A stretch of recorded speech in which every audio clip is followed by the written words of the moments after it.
Welcome to the Pit Village podcast, and we are now in attentive April. Oh yeah, we've got some more alliteration.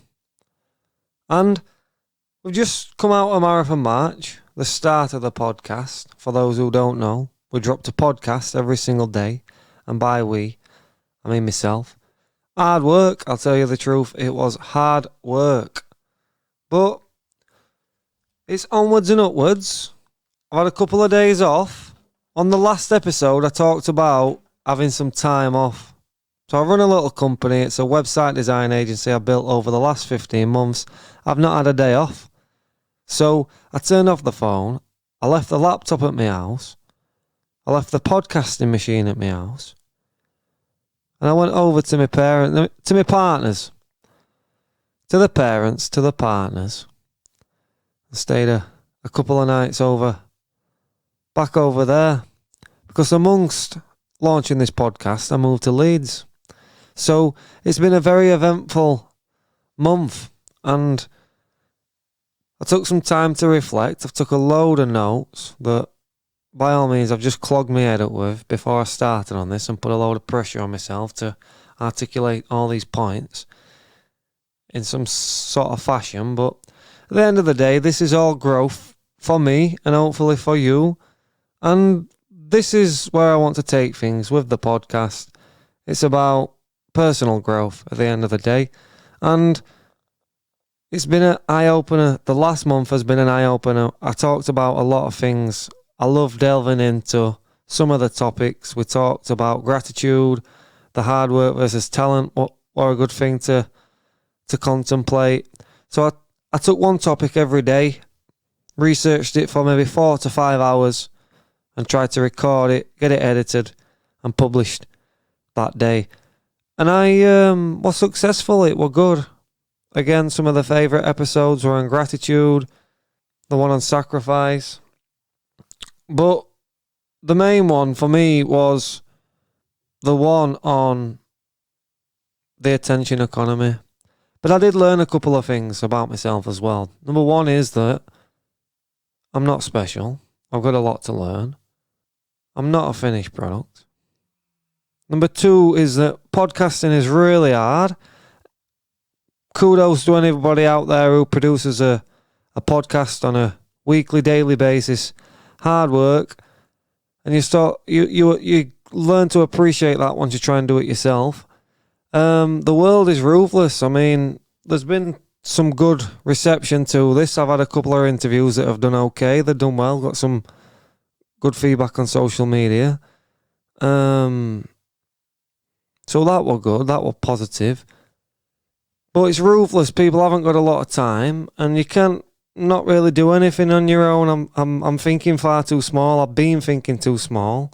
But it's all an evolution, so those were the main things that I learnt about myself. I would recommend it to anybody to try and start something like this, something that you talk about, something that you're passionate about, I guess, and just develop it over time, because the commitment to doing one a day has changed my life, because not only has it showcased to myself what I'm capable of, right, I'm going to commit, I'm going to do it, I'm going to put the work in, but also it's a shift from the consumer to the creator mentality and looking at the attention economy. One of the reasons I did the digital detox over the last couple of days, I've not been on my phone and I've not consumed any media, not been on YouTube, not done any of that. Tell a lie, I went on YouTube last night for a couple of hours. But the fact is, for the last 3 days, I've used my phone probably for 4 hours within 3 days, compared to maybe 12 hours a day. Let's face it, I'm always on my phone. Most of us check his phone around once every 8 minutes. It's crazy. It's considering that it's 8 times every hour, once every 8 minutes. It's a nuisance, isn't it, really? Because, again, when you're thinking about our attention, and if we are in an attention economy, our attention is our currency. But the digital detox was inspired by some of the last things that were talked about in the last couple of podcasts. We talked about Cal Newport's book, Deep Work, and then the digital minimalism. So I tried to implement some of that, a few hours a day. And again, learned a lot of things through doing that experience. Your phone is majorly addictive. Your phone is majorly addictive. You will only see that when you try and put it away and don't go on it for a full day or a weekend. Because every thought leads to your phone. Every single thought that you have leads to your phone. If you've got a question, you're feeling uncertain, you go to Google. If you're feeling lonely and you want someone to speak to, you go to Facebook. Or if you're feeling bored, you go to YouTube. If you want to speak to somebody, you phone them. So it's not only the phone, but it's all the apps on there that require your attention as well, your emails. It all requires your immediate attention. Not only that, you've constantly got like a timer. Basically, it's a timer for the end of the day. Always knowing the time is a problem. When somebody asks you, oh, what time is it? It's around 2 o'clock. Somebody will check the phone, it's 1:44. You're not 2 off, are you? But that takes a couple of days to come. You'll be saying, what time is it? Oh, it's about 4. Oh, it's 2:30. You're thinking, what? Your connection to time is so messed up because you're not orientated. You use your phone to orientate you. And that's how I feel like without your phone, you're more present. It's a more authentic experience. You're walking through the streets. So I'm walking through the streets of Leeds. I'll walk through the Marion Centre or past it and I think, oh my God, I had an interview there 6 years ago. They offered me the job. I turned it down. I took a job at the probation service instead. And now I've got a career in marketing. Could have had a career in marketing for the last 7 years. What would have that done for me? No time to waste. Let me go home. Let me record a podcast. So it's like you have an authentic experience. Right or wrong, I thought about that because it was like, oh my God, what an opportunity I had at a young age and I didn't take it. I took a different one instead and that really didn't lead anywhere in the end. And I found myself in marketing 5 years later. So these thoughts and experiences wouldn't have come to me if I'd have had my phone on me because you're constantly checking it. There's somebody on phone. It requires your attention basically at all times.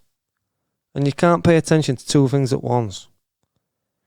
So going back to writing and the deep contemplation. A thought doesn't lead to the phone. It leads to another thought. It leads to another thought. And then maybe an insight, maybe a change in my attitude. Because when you're speaking to people, they don't say to you, oh, I thought about this recently. I've been thinking and this is what I thought. You don't hear that a lot nowadays. You hear, have you seen this on social media? Have you seen this video? Have you seen this picture? Have you seen this? This is what I've read. This is what I've heard. Have you seen this on Facebook? It's not I thought this and I thought that. But at the end of the day, the biggest concern is that we browse our phone out of habit to sort of cure boredom and anxiety. I suppose boredom is a form of anxiety. So whenever we get an inclination of any form of anxiety, whether it be loneliness, boredom, a sense of control or urgency, so you check your emails or you flick your notifications across, and they've created these hooks to trigger you at all times, to internalize the trigger. So whenever you're feeling bored, you go to Facebook. Whenever you're feeling lonely, you go to the social media platforms. But really, you're still alone, aren't you? They've developed systems on their platforms that sort of feed into our intrinsic needs and desires. So they use variable conditioning and all this sort of stuff to only give us a sliver of what we need. So therefore, we need to go back. It's like you'll scroll through your Facebook and they'll only show you stuff that you want to see every now and then. It's like a slot machine. You'll get a load of boring stuff and then, oh, a nice piece of information. And then it scroll again. Oh, nice piece of information. To keep you on the hunt. They're keeping you hunting for that reward. So it's a variable. If you always got a reward and you're seeing things that you liked all the time and it were all for you, it wouldn't do it for you because you get too much. But because, oh, it might be boring. Let me scroll again. Let me refresh. They give you so much crap that you don't actually want. And then a little golden nugget. Here you are. This is something you'll like. I'll throw that at you to keep you coming back. And this is how the They make it so easy for us to be on the platforms, and so it becomes, before we even think, we're on Google. Before we are bored, we're on YouTube. Before we are lonely, we're on Facebook. We do it before we even experience the emotion. They become intrinsic things that's ingrained into our lives. And this is what we need to understand, that they're fighting for our attention.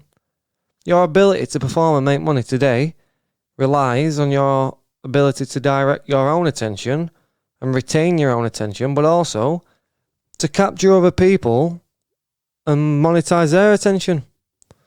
It's as simple as that. Why do we spend money on Facebook ads? Why do we spend money on Google ads? Why do we create websites? It's all for attention. Why do we post on Facebook? We all have this intrinsic need anyway. So it's the economy of attention is here, and it's here to stay. And for me, I've used this digital detox to step away. I've thought about all this stuff. This is all really new to me. And I've gained a new perspective on it through really like a deep contemplation of where I am in my life and what I want and what I've been doing and the level of thought I'm at the moment. Sell £30 a month websites. Yeah, that's brilliant. It's got me a great life I can sustain. But what about over the next 20 years? Where are things going to go? How do things develop? And this attention economy, it's completely new. The internet is new. But over the next 10 years, I think you'll find that we become deep in this. Through this coronavirus, which has sped a lot up. 5 years worth of predictions with online growth has happened within 1 year. And then you consider the cryptocurrencies, the NFTs, all that sort of stuff, which is allowing creators to basically retain their intellectual property and sell it off in perpetuity.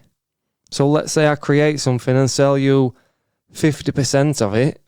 You then go and sell that 50%. I might get 10% as a kickback on the growth. That, say I sell it you at £1,000, you sell it for £100,000, I'll get £10,000 on the back of that. Then the next guy sells it for £1 million, I'll get 100 grand on the back of that. So this is how the market's evolving at the moment. Everything's becoming digital, and we need to accept where we are.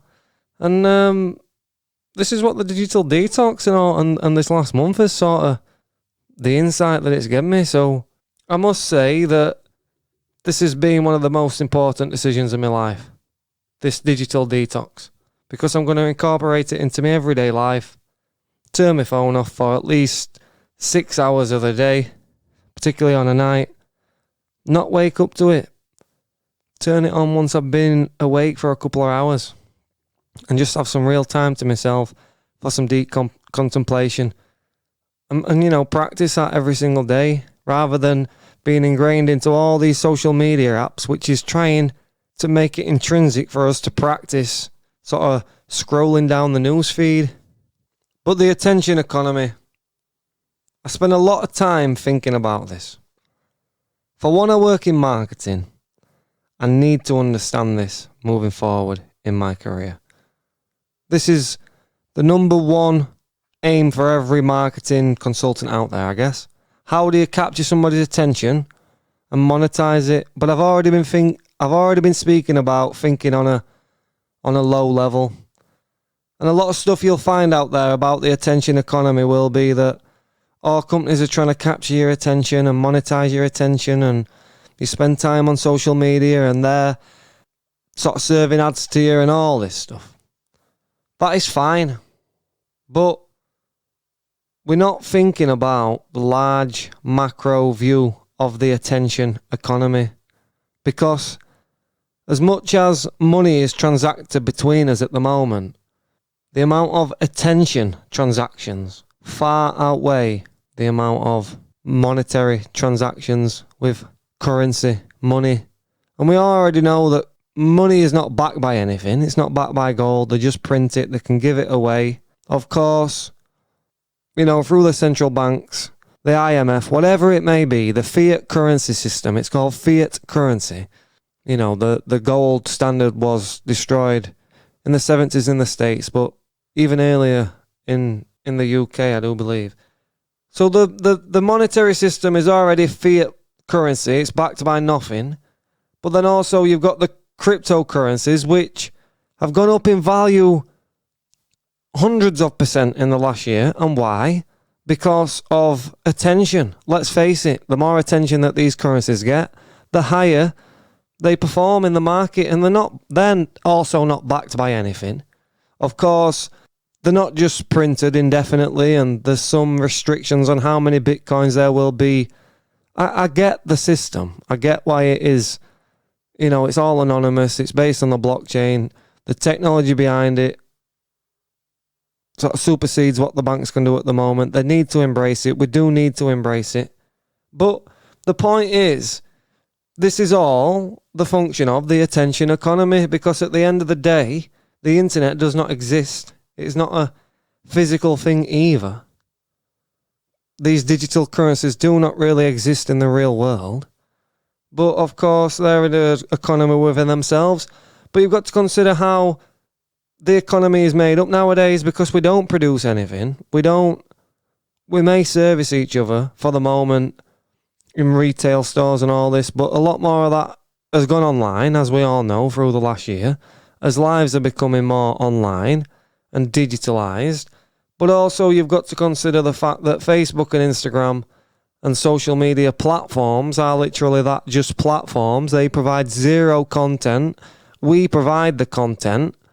They then monetize that content by allowing companies to advertise to us based on our data. And they basically just provide us with a personalized platform that shows us content that we may like based on our previous habits. And that's all they do. Better technology and platforms do come along all the time, but they're not embraced by the masses.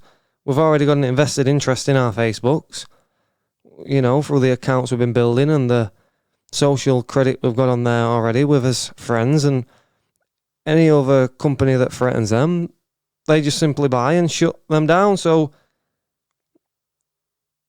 this is an established market. This is our new economy. Think about the fact that we've got OnlyFans. What else is that besides monetizing the attention of males who are desperate to see females naked? I mean, my mother was only telling me the other day, one of her friends' daughters have gone on OnlyFans in the last 3 weeks, and within 1 week she's earned £3,500. But of course, for us males, we've got to create these podcasts and come up with these ideas, and it is what it is. This is it. This is the attention economy. I spend 50% of my waking hours just thinking about this. The attention economy. How can I, as a consultant, take advantage of this for customers? As a marketing consultant, how can I work with businesses to allow them to embrace this change and look at the economy as an attention economy and monetize that attention? Grab the attention of the people that they need. Why do we pay for ads on Facebook? Why do we create websites? Why do we make posts on social media? It is all for attention. And we want to convert that attention into currency that we can spend for goods. But that's not just the case, is it? Because we have got an intrinsic need for attention. We've got an intrinsic need for attention. We don't need to actually monetize on it. How many people enjoy getting a like or a love or a care on social media and these comments and generating a little buzz there? What is the intrinsic value in that? More than money. So, we're invested in these platforms. And of course, not only that,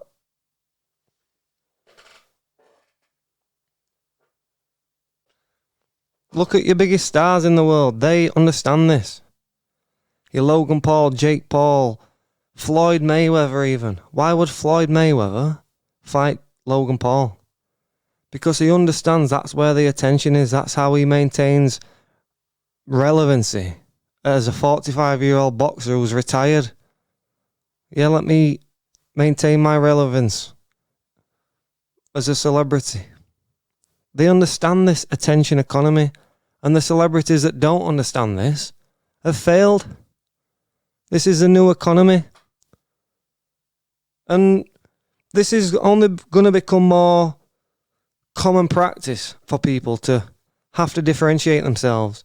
We're all already having to control a narrative on social media about our lives and build up these pictures for ourselves, and that's only going to intensify the battle for attention. The more attention you can get, the more money and social currency you can create, and that's going to be the way of life. And I do fear that this will create a class system of attention. Let's talk about this over the next 80 years. By the time we hit the year 2100, what does our economy look like? Is there a class, like a feudal class system based on the amount of attention you can maintain and generate online?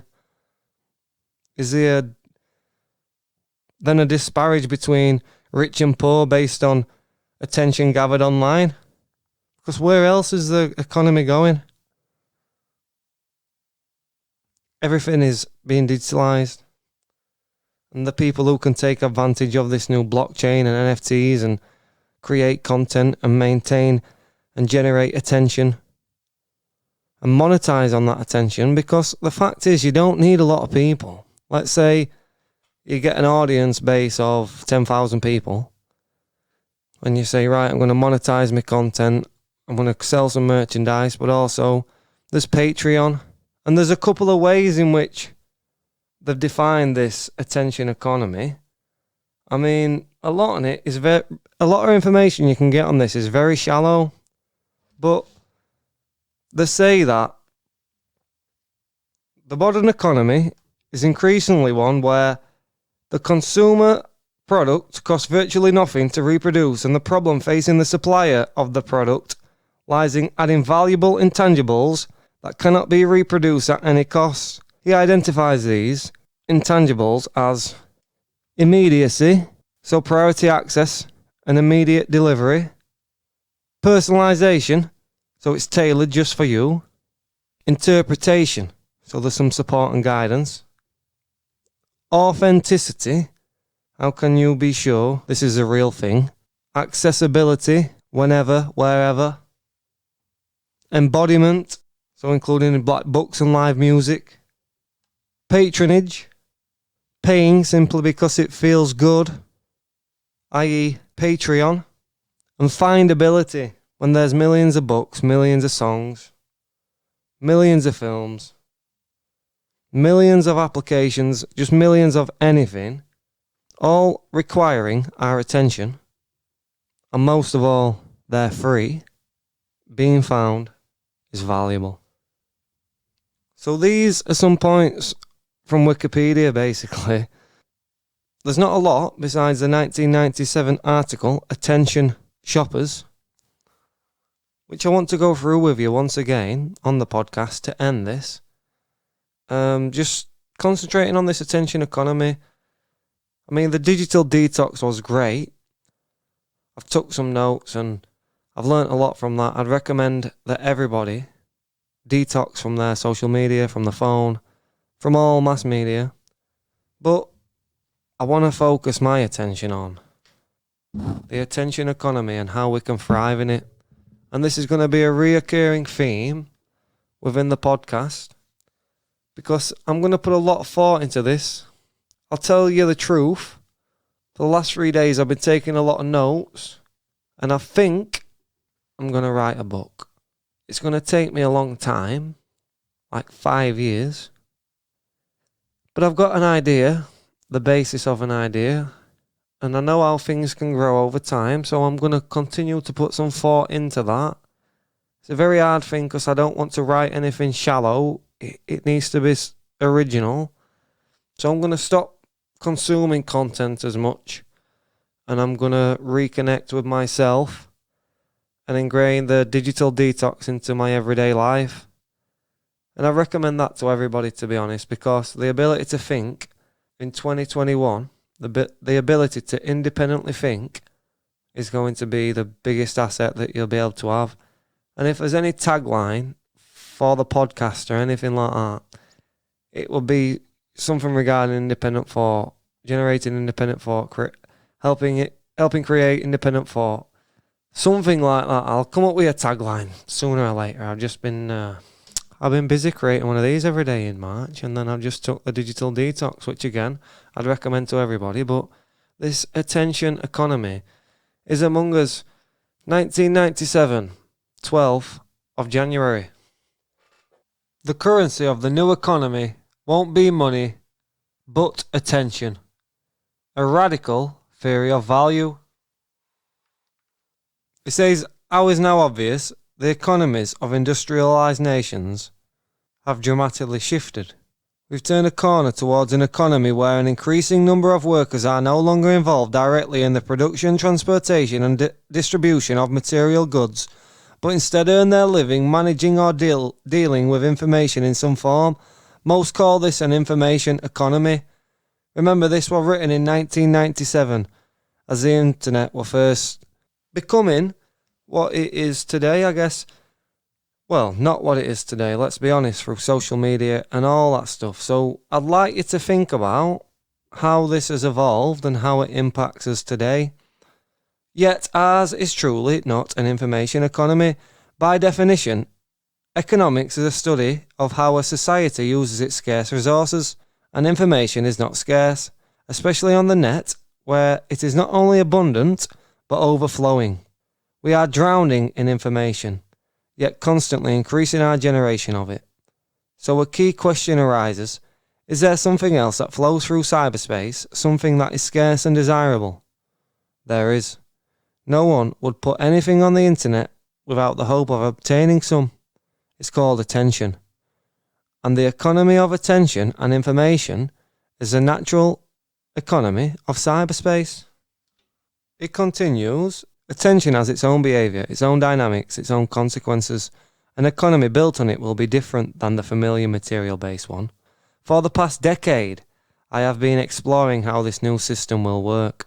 This article is a rough outline of where we are headed.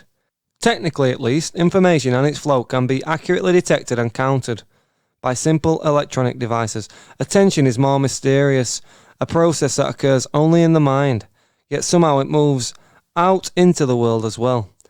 If you're in a phone conversation, your attention goes to the party at the other end of the line. If you're chatting over the net, your attention flows through it. The flow may be metaphoric, but it is a metaphor of an uncommon depth. Phrases such as pay attention and I can't give you my full attention right now trip easily off our tongue, almost as if this state of awareness were a substance. Attention, write Thomas Madel and Gernard van der Leern in their 1996 book Rules of the Net, is a hard currency of cyberspace. They're dead on. As the net becomes increasingly strong presence in the overall economy, the flow of attention will not only anticipate the flow of money, but eventually replace it altogether. Though it might sound peculiar at first, attention at the basis of a new economy really does work. To begin with, attention addresses a fundamental human desire. Let's suppose you wake up one morning, well supplied with food and other material essentials, but invisible and inaudible, unable to get noticed in any way at all. At first, it could be quite amusing to spy and eavesdrop, to see what you're not supposed to. But no matter what you discovered, not able to share your encounters with anyone would soon become torture, itself a pain you couldn't express to anyone. Living without feedback, even in the lap of luxury, would be for all but a few recluses barely living at all. And he's right, isn't he, at the end of the day? We all need attention. Some minimum of attention is essential. While many of us crave huge amounts of recognition, the lure is not merely fame or a place in history. It's also praise from the people around you for what you do. The internet is an amazing expression of those desires. People log on to connect with others, gossip, debate, advise, and learn about those like and unlike themselves. They log on to exchange attention, and not surprisingly, anyone who has spent an appreciable amount of time on the net has advice about paying attention in his online book Virtual Community. Howard Riesengold lays out 2 guidelines. Rule number 1 is to pay attention. Rule number 2 might be attention is a limited resource, so pay attention to where you pay attention. So that's the introduction to the article. He introduces this as a new concept in 1997. And moving forward, the first headline is a truly limited resource. But how does attention come to dominate the emerging economy? Any conventional economist will tell you that ordinary material products are scarce and presumably always will be. Technically, that might be true, but in practice, mass production spews forth so much that there's a shift in emphasis away from the material desires that dominated the old economy. For many people in the US, Western Europe, Japan, and growing lists of other places, the material needs for basic living are more than abundant. To take one major example, in the US, food is so cheap and plentiful that eating too much is considered more of a concern than getting too little. Attention is different. It really is scarce, and the total amount per capita is strictly limited. To see why, consider yours right now. It's going to these words. No matter how brilliant or savvy at multitasking you are, you can't be focusing on very much else. Ultimately then, the attention economy is a zero-sum game. When one person gets, someone else is denied. As it happens, I have conflicting feelings about what this implies. I happen to favour equality, equal distribution of the world's wealth. But I also like getting attention. I can't have it both ways. The size of the attention pie can grow as more and more people join the world audience, but the size of the average slice can't. Real attention to you, meaning minds focusing on you, is always limited by the number of minds there are. The more minds, the more attention. But also, the more who might want attention. The total available attention per capita, per mind, is simply not going to change. To summarise, attention can ground an economy because it is a fundamental human desire and is intrinsically, unavoidably scarce. It can be rich and complex, this economy, because attention comes in many forms: love, recognition, heeding, obedience, thoughtfulness, caring, praising, watching over, attending to one's desires, aiding, advising, critical appraisal, assistance in developing new skills, etc. An army sergeant ordering troops doesn't want the same kind of attention Madonna seeks, and neither desires the same sort of attention I do as I write this. There are also many ways to capture attention, via your thoughts, inventions, self-revelations, expressions, performances, artistic creations, achievements, pleas, and arresting appearances. There is one further wrinkle. Attention goes both ways, even when information doesn't. Suppose you run into Sam, an old acquaintance. The dialogue might go, "How are you?" "Just fine."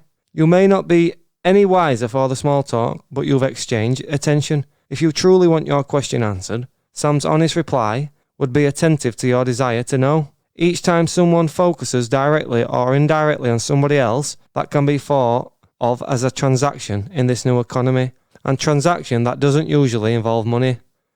What about this transaction now, where attention flows from a reading audience to an individual? Is it also flowing from me to you? In reality, it's not. But if I don't make you feel that I'm writing for you to some extent, why would you keep reading? Whenever you pay attention to someone, you have to be at least getting some illusionary attention back. The key point about the various forms and avenues of attention is that while we each want it to some extent, it does not arrive in its equal measure. This explains why many of us are working harder and harder to get some, and why we eagerly latch onto technologies such as the internet and the web. Cyberspace affords new opportunities for capturing attention that might otherwise dissipate. It promises nearly everyone a chance at attention from millions, the potential to be noticed by the largest possible audience, or by an attention of peers whose attention we value the most.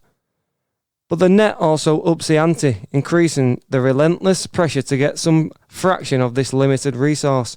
At the same time, it generates ever greater demand on each of us to pay what scarce attention we can to others. Star System. So this is a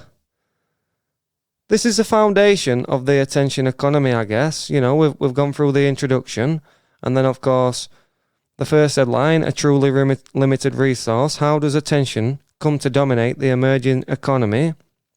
It's truly worth a read, this is. And he moves on to say, you know, we're going to create a new star system. So keeping attention transactions equitable in the future will be no easier than keeping cash transactions equitable today. What he means is, let's keep it all fair. Let's have everybody have the same amount of cash, or everybody have the same amount of attention. What he's saying is the disparage between the amount of money that somebody's got, let's say in the 90s, and between the poor and the rich in monetary terms, may be the same in the attention economy, is essentially what that sentence means. Keeping attention transactions equitable in the future will be no easier than keeping cash transactions equitable today. A spendthrift will allow a few people to monopolize her attention, or she may even lavish it on someone who can't give it back, say Elvis or an ancestor. Remember Reingold's advice, pay attention to where you pay attention. So a spendthrift will allow a few people to monopolize her attention.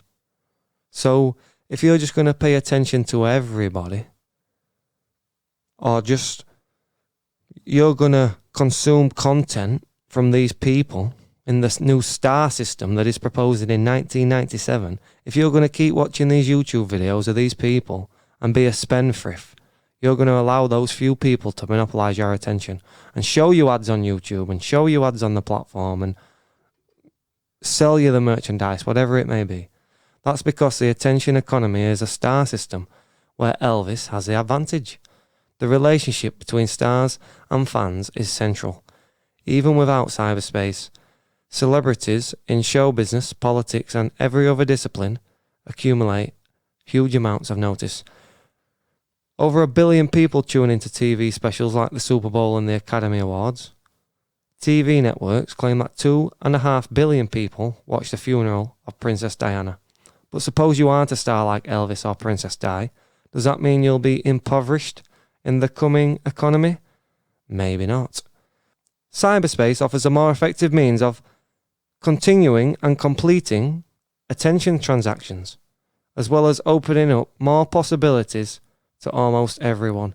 Whoever you are, however you express yourself, you now have a crack at the global audience.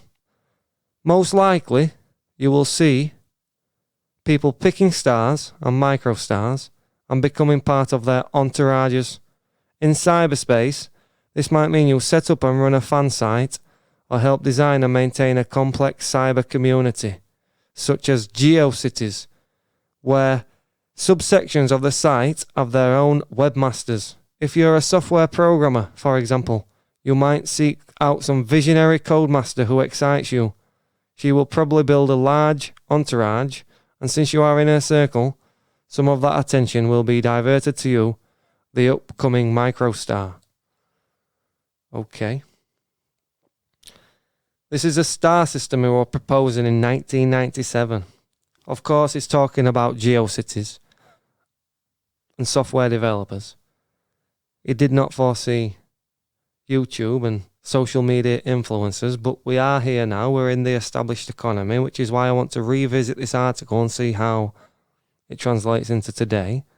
Attention flows not only from fan to star, but in a hyperlinked way, it can be passed from star to star or fan to fan.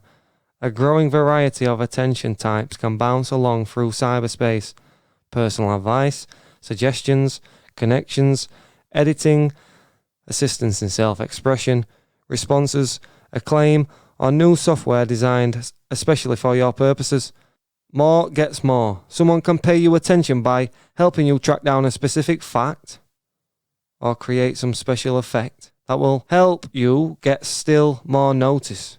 Of course, You can earn negative attention as well, such as flaming, shaming, and outright hatred. But as many a disobedient child knows, negative attention can be better than none at all. On the web, if you're adept, you can use notoriety to bring even more notice to yourself. Wow. That explains a lot, doesn't it, how these people... Let's look at the biggest stars like your Logan Pauls talking about he went into this forest and all this. I know, looking at his content, I've only just really started paying attention to this guy in the last year. But you can see how he used that, can't you, to his advantage in a sense. Yeah, he says that he's grown from it and all this. But now, of course, as we talked about earlier, the masters of this attention economy, fighting Floyd Mayweather, another person who is really adept at utilising the current trends, if you wish to stay relevant, fighting McGregor. In 1997 this was written, and it's talking about in the last paragraph, if I'm not mistaken, if I can allow you to get some knowledge, search for fact. I mean, Google wasn't around in 1997, search engines and all that stuff, as it pertains to how it is today. I don't even think they were around at all, so we've got to give him some credit there where credit is due. How could he have predicted the fact that we'd grow into this social media influencer, sort of paid ads, everything being on emails, smartphones? It's come a long way, hasn't it, in the last 24 years since he wrote this article. But let's continue. The end of money. And here's where it gets interesting. Attention cannot be bought. When advertisers pay for an ad, for example, they are guaranteed only a chance at an audience's notice. Audience members learn to ignore or turn off all but the most interesting ads, and even then they may not focus on what's being advertised. In fact, as the attention economy becomes dominant, the advertising industry won't exist as it does today, since its point is to induce people to spend money. In the future, ads will exist only to attract and direct attention because money will be obsolete. Let me attempt to make this outlandish thought easier to swallow. To begin with, cyberspace is not that hospitable to monetary transactions. Electronic money, in the form of digital bits, requires a complex set of codes, passwords, firewalls. Attention requires no encryption. It flows naturally across the web. Second, if you get attention, that means you have some control over both the thoughts and actions of those paying attention to you. Think of a panda. To see, when you first started reading this article, or for you listening to this podcast, you had no idea that this black and white mammal would enter your thoughts. So think of a panda. Now, the very act of paying attention may seem voluntary, but often it is not completely so. There is a definite element of compulsion involved. It's no coincidence that people say things like, I have to check that website out. You've got to watch that show. This book is a must read. And each of those activities takes physical as well as mental effort. Already today, no matter what you do, the money you receive is more and more likely to track the recognition that comes to you from doing what you do. If there is nothing very special about your work, no matter how hard you apply yourself, you won't get noticed, and that increasingly means you won't get paid much either. This is mentioned in the book A Winner-Take-All Society. So it's by economists Robert H. Frank and Philip J. Cook. The authors note that the star system we are accustomed to in sports, entertainment and the arts has migrated to the professions. 3rd September 1997, front page headline in the Wall Street Journal announced CEOs are now stars. That's how they are paid, hired, utilised and dismissed. They operate within their companies more as attention-getting motivators than bosses. The same goes for rainmaking legal partners, high-powered lobbyists and academics. More and more they are treated like celebrities. When they leave like stars, taking their entourages in tow. At the other extremes, ordinary line workers, fast food servers, custodians and others who don't particularly stand out have found their relative financial standing eroding. In times past, you could be obscure yet secure. Now that's harder. But how exactly will a moneyless attention economy play out in the world of old-fashioned but still needed material goods? How will attention get you, say, an automobile? Cars eximate from vast corporations, can you really expect an entity like GM to pay you enough attention to build one for you? In truth, the process is not merely so monolithic. No single company makes cars in isolation. Auto designs are copied. Reverse engineers and licensed and parts are often made by smaller outside workshops. Much of the advice, planning and management comes from outside consultations. The car is no longer assembled from parts or one long assembly line. Rather, sub-assemblies are often put together in different locations at first. At every stage, more and more tasks are automated. This means more of the attention required to make a car occurs upstream as part of the design and production planning. So what is he really saying there? He's saying that, yeah, these large organizations might make the cars, and the economy at the moment is creating these cars and serving them to you in a let's say physical fashion. But what are we seeing now? 3D printing and all this stuff. So maybe this is still to come. With most people involved in the entire process connected to each other and to the rest of the world through cyberspace, it is not difficult to foresee a time when corporations will pretty much disappear, and when it will make a lot more sense to speak of a complex car-making community, made up mostly of entourages surrounding thousands of stars and microstars. As is common among entourages, much participation will be less than full-time, and the majority of members will belong to other communities as well, and even to other entourages. Thus, many people in the broad car community will also share membership in some form of the same communities of attention as anyone who might want a car. As long as the person in question gets enough attention, she would almost certainly be able to draw enough from overlaps between her primary communities and the car community to arrange to put into the driver's seat that she craves, assuming automation keeps cutting the total amount of actual attention needed to make each individual car. Less and less stardom will be required to end up with one. In cyberspace, there is nothing natural about large-scale divisions like cities, nations, bureaucracies and corporations. The only divisions, and rough ones at that, are among audiences, entourages, and what could be called attention communities. Each community is centered on some topic and usually involves a number of stars along with their fans. Attention flows from community to community. Below this primary exchange will flow the less important exchange of goods and services and materials. I mean, what is he saying there? That we're going to form small communities within ourselves based on shared values, and then maybe, get a car between us or share cars between us based on the attention we can gather between us. This is all yet to come, hasn't it, really? But you can see the microstars. I mean, I've examined this a little bit before, and I mentioned Mr. Beast, who has 100 million followers on YouTube. And, of course, most people have not heard who he is. The next headline in this is, "It's happened before." History offers a parallel for understanding this radical notion of an attention economy superseding the use of money. At the height of feudal order in Europe, everyone took for granted that tilting the soil would always be primary, and that wealth and property would always depend on possessing the right bloodlines to own title to land, which could never be sold.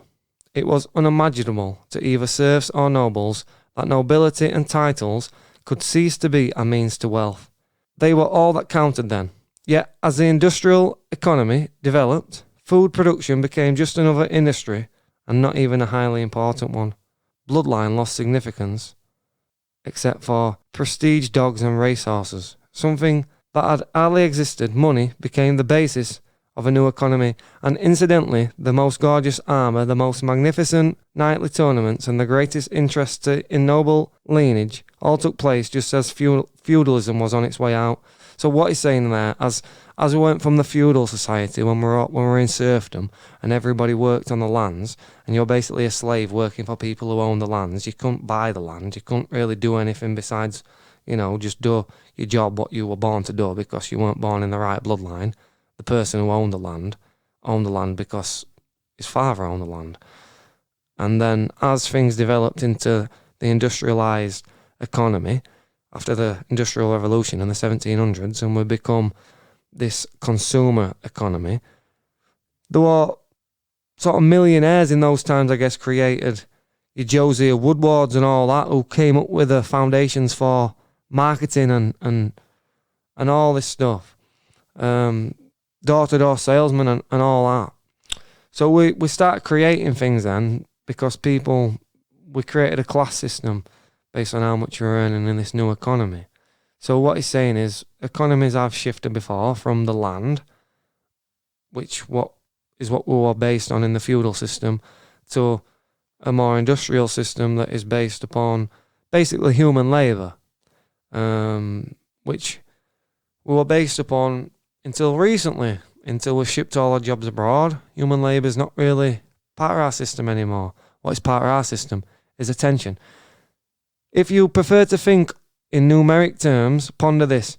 Transactions in which money is involved may be growing in total number, but the total number of global attention transactions is growing even faster.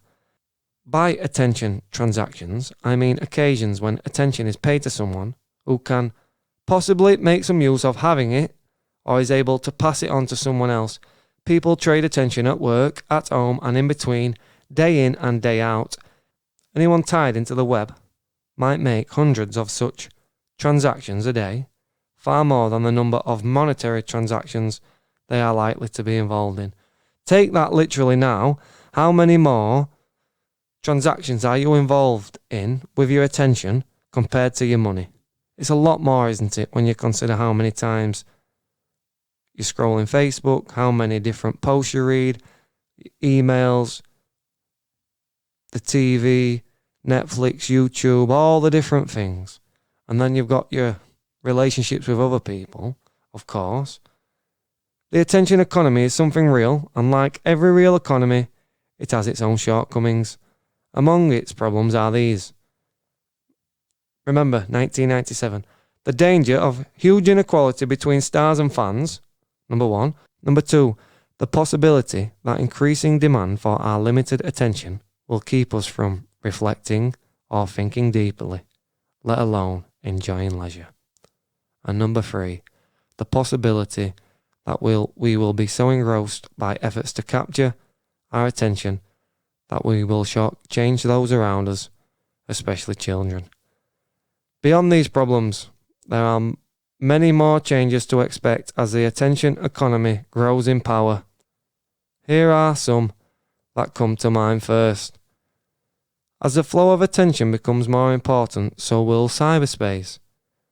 The importance of stars will increase, with a corresponding decline in power for those who insist on being anonymous. A lessening role for large organizations because they can't focus or trade attention easily. The same goes for governments, whose role will diminish as well. Almost everyone will have a personal website. Let's think about social media for a moment. For a secure old age, you might not want to rely entirely on social security or any kind of investment, monetary savings, or pension fund. In projects of all kinds, comprehensive lists of credits for everyone involved will become common and necessary, as in Hollywood films now. To thrive in the coming century, you will have to look beyond money in any form and build a stock of attention for yourself as best as you can. This will not be an easy current to swim in, but don't be distracted. The most gorgeous castles of capitalism, the most colourful ceremonies of payment and receivables, the most elaborate rituals around money and investments are now at their height, just as the money economy expires. For better or worse, the attention economy will prevail.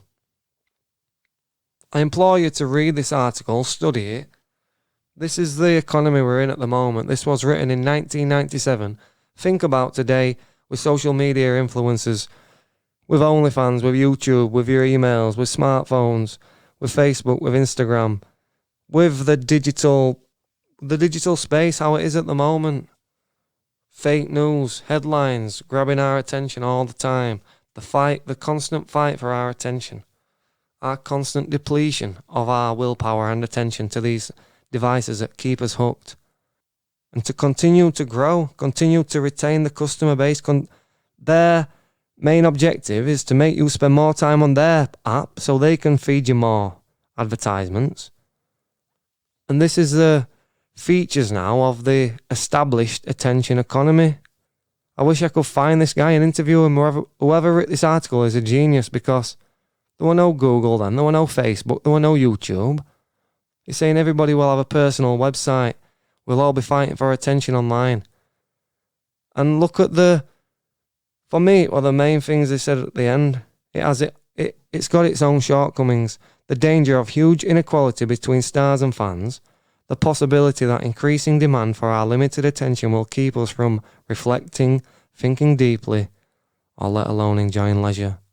The possibility we will be so engrossed by efforts to capture our attention that we will shortchange those around us, especially children, because the possibility that we will be so engrossed by efforts to capture our attention.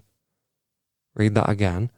The possibility that we will be so engrossed by efforts to capture our attention that we will shortchange those around us, especially children. Couple of words of warning there that I don't think we've heeded. I don't think we've read, because we can sort of see this now, can't we? What do we say about people's attention nowadays? Where is it? It's gone. We cannot retain it. We don't know how to. I mean, maybe I'm just looking at all doom and gloom, but I do feel like we've got a bit of a problem when we're checking his phone every 10 minutes and we're not having these deep thoughts. We're not taking time out. But I think everybody's got their own individual responsibility and personal relationship with themselves and with the phones and with this stuff. So maybe it's something to think about. I know I have, since reading this article and since doing these podcasts. As you know, as I spoke about earlier, I've took some time off, a digital detox, and it's been good for me. And it's through exploring these ideas that I'm able to sort of evolve my thinking on it and start thinking, right, well, if we are in an attention economy, then if I'm just going to give my attention up to these social media platforms and all these people on YouTube and all this stuff, then it's like walking around throwing my money up in air, basically. It's the same thing. So I want to start creating content, and if people do pay attention to this, it's going to be because hopefully they're learning something. And that's what I want to start to do. So with the podcast, rather than one a day, as I did in March, as I've started, I want to do 3 to 4 long form podcasts a month, like this one, where we explore a topic and I take a huge point and try and really drill down on it and consider it and reflect on it.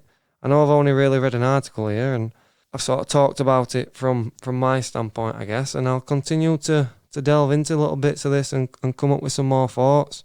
Obviously, the last couple of days have been great. I've evolved my thinking on my business. Rather than just charging £30 a month, I'm going to offer multiple packages and multiple price points and start charging £150 and £300 and become a marketing consultant for businesses. I've got a couple of companies that I'm talking with.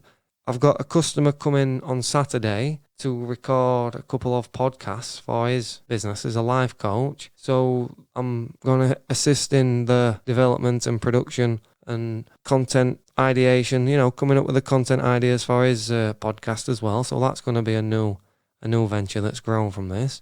So I'd like to, again, implore anybody to try out the digital detox. If you have got a passion to get into podcasting, to open a business, I tell you to do it because it evolves over time and it allows you to think on a new level. It's all experience at the end of the day, and the last month has been a real eye-opener for me. But going back to the attention economy, I mean, think about it. How does this sort of fit in today? The article that I read from 1997, thinking about social media, we all have our own websites now. The attention economy, how many likes do you give other people on social media and shares and loves and comments, and how many different forms of attention is there, as he mentioned in the article? Even hate, even getting social media hate, and it's a little bit crazy, isn't it? People thrive on it. You can have a rich life, but sort of be monetary poor, I guess, and that richness maybe even come from drama just on social media. So people are addicted to this stuff, and good or bad, this is where we are, the attention economy. Literally, you will pay social media to put your post in front of people. So that shows you that attention is a form of currency today. We pay a lot for people's attention. We will pay a lot of money. A lot of money. Why do you think Facebook is worth so much? When you look at this social dilemma and these documentaries online about this stuff and what they're doing to us to shortwire us brain and keep us hooked, building in these systems that are built into us intrinsic desires. And again, attention is money at the end of the day. Attention is currency. Money follows attention. Just look at Joe Rogan. He's got an audience. They gave him $100 million. Spotify. Or 5 years? Something like that. So when you consider these people at the very top, they understand this. Logan Pauls, Jake Pauls, Floyd Mayweather. Anybody who's winning at the moment understands all this sort of stuff. They've created themselves. What did he say in the article? You don't... Like micro stars. Let's say... And let's go back to the other points that were made about the intrinsic value of the attention economy. Creating immediacy. Giving priority access. Immediate delivery. Creating personalization. Something that's tailored just for you. What does social media do at all times? It tailors your feed to you. Interpretation, support and guidance. What about all these life coaches and business consultants that have become big figures? Gary Vaynerchuk's and Grant Cardone's. Where does that come from? Authenticity. Think about NFTs. It says, how can you be sure it is a real thing? So NFTs is the answer to this problem. Accessibility, wherever, whenever. Right, I can get YouTube up, I can play whatever I want. Embodiment, books, live music. Patronage, paying simply because it feels good. What are these OnlyFans and what are these Patreons? I get 5,000 listeners and 500 of them are willing to pay me a $5 a month. That's a wage. And it's only a couple of thousand listeners, a couple of hundred people paying you. It's not millions and millions and millions like you think that you need. When you actually break it down into the microstars and all this and you think about the attention economy, what he's saying in this article, it's not about me and this podcast. I've got my money. I've built a business. I don't need to monetize this. But the point is, you only need a certain amount of people. And then you get your core audience who are willing to pay, who are willing to support the message and, the growth of whatever it is you're trying to do, your vision. You get other people to feed into that, but you only do that through gathering attention. And of course, I've got my business at the moment, but who's to say in 20 years? It says in the article, Social Security Fund, don't rely on that. And the last one is findability. When there's millions of books, millions of songs, millions of films, millions of applications, millions of everything requiring our attention, and most of it is free, being found is valuable. So there's these 8 points to the attention economy at the moment. It's like, this is what it's based upon. These are the intangibles that these platforms or these experiences are trying to create that you can't get elsewhere, because I can go and create another Facebook tomorrow. Here's a platform. You can post your photos on it. You can post everything about you on it. Go, let's go. Why would you do it? You wouldn't do it because there's nobody else there. But that's the only thing that Facebook is. They don't write any content. They don't do anything. We give it them all. Willingly just give them all his data. Here you go, yeah, just market to me and make billions of pounds. Because as I say, if you don't pay for the product, you are the product. So this is where the attention economy is today. And this is what I want you to think about when you talk about the attention economy or that sentence is mentioned. Who or what comes to your mind? How do you see yourself in the world in relation to this new economy and new reality that we're in? How do you have to shift your perception and your perspective on the world? Because we live in a different world than what you believe. That's what the last month has taught me. I do not live in the world I believe that I lived in, because it's antiquated. It's based on what my grandma and granddad and my mum told me. That's no good. They don't understand this stuff. I don't expect them to. You can talk to them all day, but the 50, 70-year-old, they don't care about this stuff. They grew up in the, my granddad, it's like 50s, 60s. My mum grew up in the 80s, 70s. They don't care about all this. They're they're not going to be here to see it, let's be honest. But I've got to survive for the next 60 years. And I know this is the economy I live in today. So if you're out there and you're young, you need to know this stuff. We're in an attention economy. And you need to put yourself out there. Podcasts, videos, whatever it may be, because it'll evolve over time, just as this has. Go and listen to me at the beginning of last month. I've only been doing this for 1 month. I feel comfortable and I'm getting there. And let's say when I've been doing it for 2 years, where will I be then? Well, I wouldn't know unless I continue to do it today. And I might be able to thrive in this attention economy if I put myself out there. But the point is, if I don't, then I'm going to die. So how do you need to shift your perspective? How do you need to see yourself as part of this attention economy? How much do you value likes, comments, social media attention at the moment in your own life? Can you see that? And for me, there's going to be a class system in the future. And it's going to be based on the attention that you can leverage from other people. And that is it. That is it. Because, in all honesty, that system is already here. The system is already here. So again, I'd like to thank you for your time. It's a Pit Village podcast. We'll be back. I want to stick to a regular schedule. Maybe 10 to 12 podcasts a month. 2 to 3 interviews. 2 to 3 long form discussions like this. Talking about big topics. And then some smaller, maybe covering some news and smaller ideas. Some sociological comments. And the podcast, for me, it's about innovation. It's about looking at the future and becoming the person that you need to be in order to survive. But I'll come up with a trendier tagline than that in the future, I'm sure. Look out for Dan Bennett's podcast coming soon. Of course, I want to increase the reach of this, but I'm focusing on the business at the moment. Prospect 27. It's £30 a month websites, but we are launching new packages, £150 a month. £300 a month. I'm going to grow the team. I'm going to grow the podcast team, and we're going to focus, and we're going to go large. We're going to go big, because you can't get nothing in this world, in the attention economy, if you remain obscure and you remain anonymous.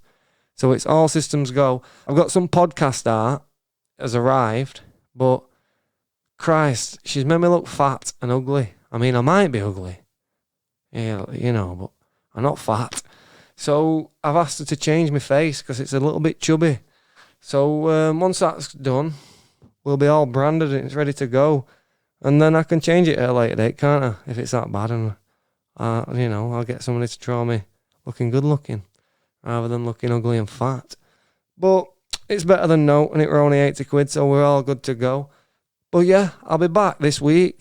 I'd like to thank you for your time. It's a Pit Village podcast. And again, as always, we're sponsored by Prospect 27, pay monthly websites. All the best. Bye.